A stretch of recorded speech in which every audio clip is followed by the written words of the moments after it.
shout, shout, let it all out. These are the things I can do without you. Come on, I'm talking to you. Come on.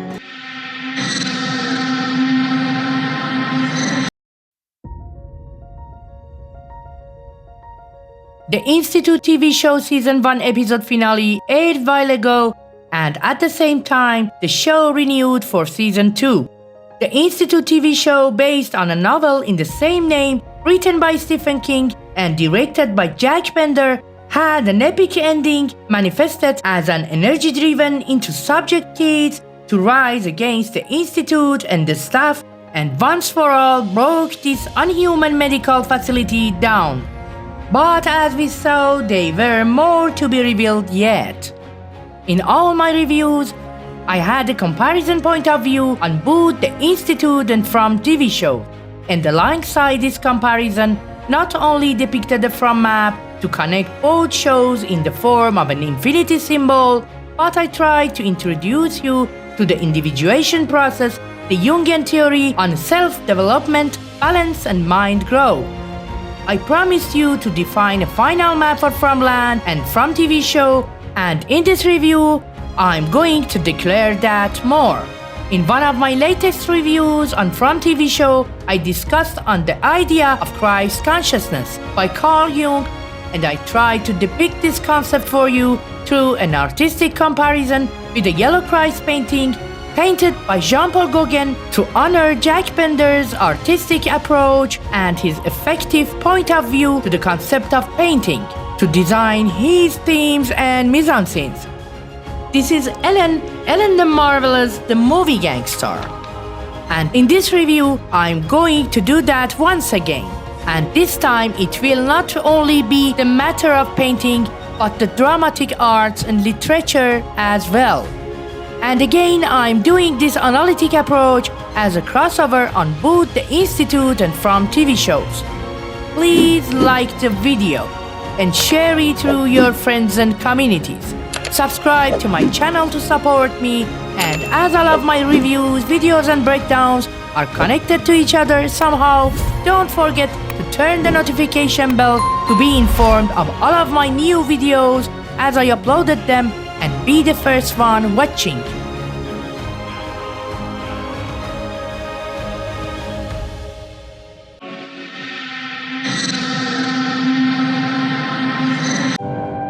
Like a dream.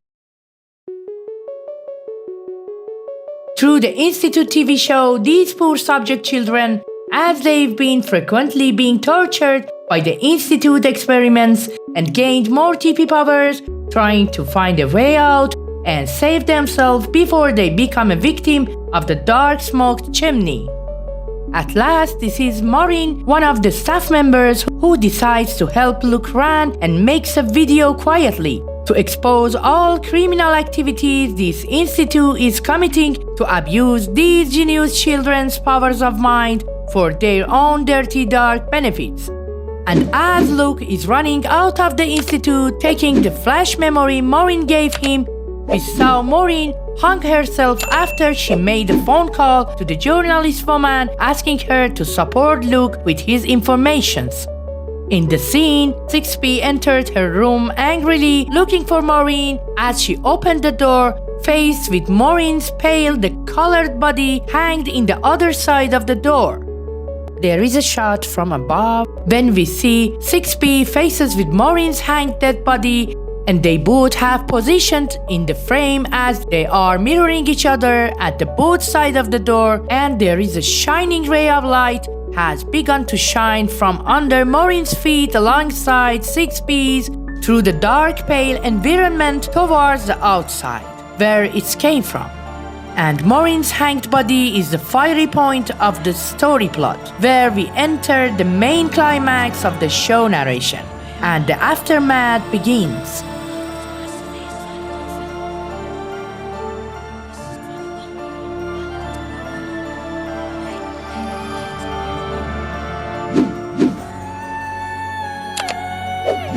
Next time, the opening scene is Maureen recording the video exposing the dirty secret behind the institute in a crosscut with the scene after her death, when Tony is moving her paid corpse to put in the chimney and burn.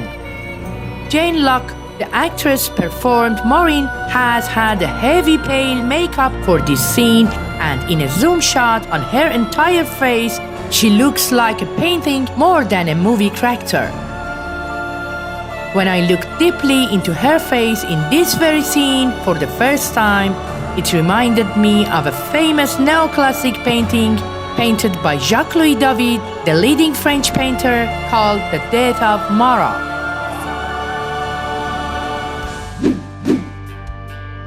Jacques-Louis David is considered to be the preeminent painter of the neoclassic era.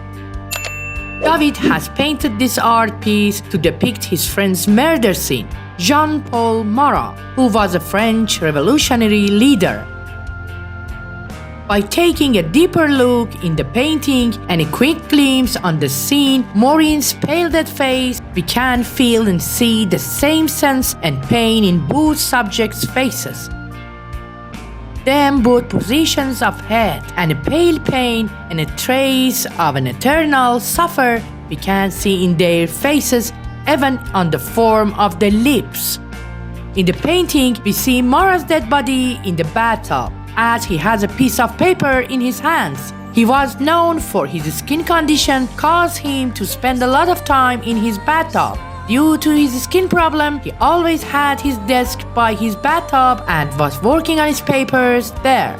It has been mentioned the moment he has been murdered, he was working on editing a proof for his newspaper, and the bloody paper has remained from the crime scene declares that. But in the painting depicted by David, we can see a piece of paper on Marat's hand, and you can read everything about his murderess on it. Overall, David painted Marat's death as the exposition to his murder. And back to the Institute TV show, we see Maureen herself as a flashback to the moment she recorded the video to expose the Institute. In a crosscut with the scene, we see her with her painting-like pale face as Tony is moving her dead body to burn into the chimney.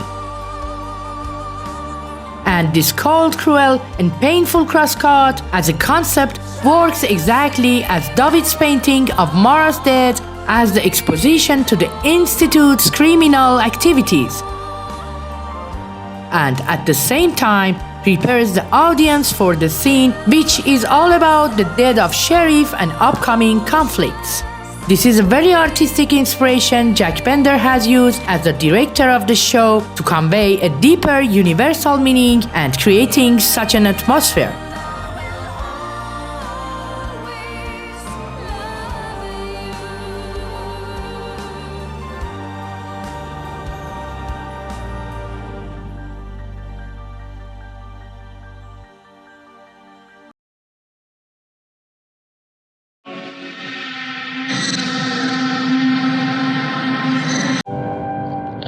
A dream.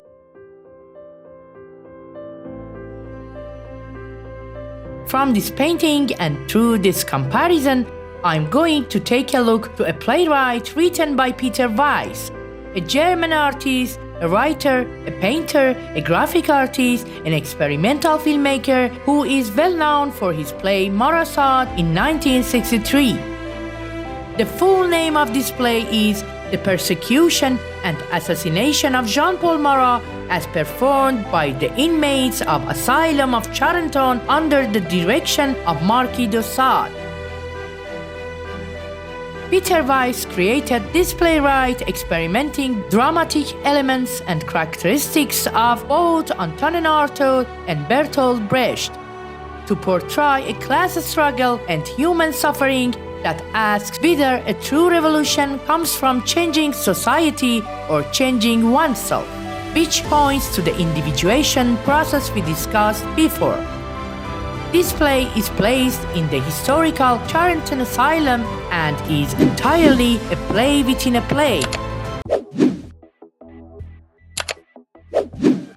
The main story happens on July 13, 1808, and the play, directed by Marquis de Sade, begins from 50 years earlier during the French Revolution, the day July 13, 1793, the moment of assassination of Jean-Paul Marat, and again brings the audiences back to its current date in 1808. All actors are the inmates of the asylum.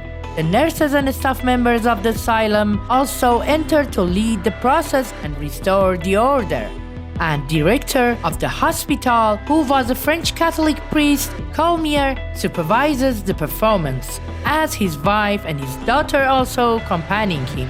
At the time of the production, Calmier claims he is a supporter of the post-revolutionary government led by Napoleon, and he believes the play he has organized to be an endorsement in his patriotic views. His patients, however, had another ideas, and they make a habit of speaking lines had attempt to suppress or deviating entirely into personal opinion, coming out of a revolution no better than they went in. The inmates are not entirely pleased with the course of events as they occurred. Marquis de Sade is the man whose sadists came after his name. Direct performances in Charenton with other inmates, they're encouraged by Calmier. Sade is the main character of the play, conditioning very philosophical dialogues with Marat and observing the proceed with sardonic amusement. He remains detached from the others and cares little about practical politics. Inmates talk of right and justice. He simply stands by as an observer and as an advocate on his own nihilistic and individualistic beliefs.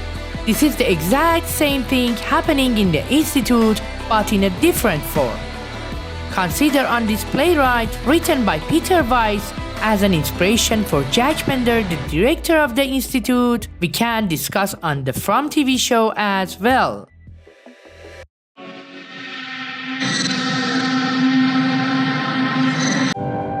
Like a dream.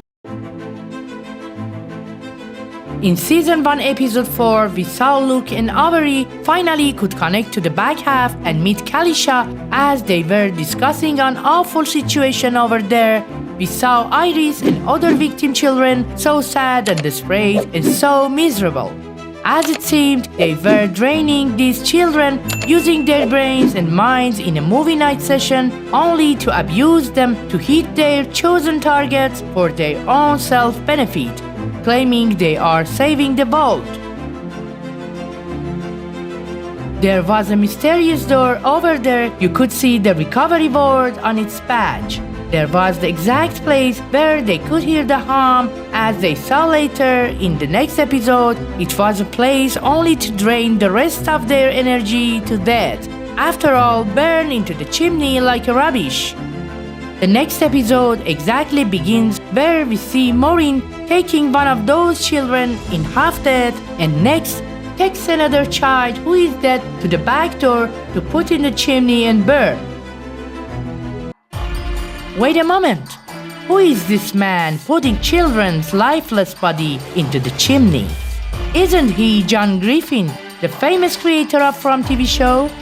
And why he must be present here, especially as the Chimney Man, who throws all those kids' dead body into the chimney and burn?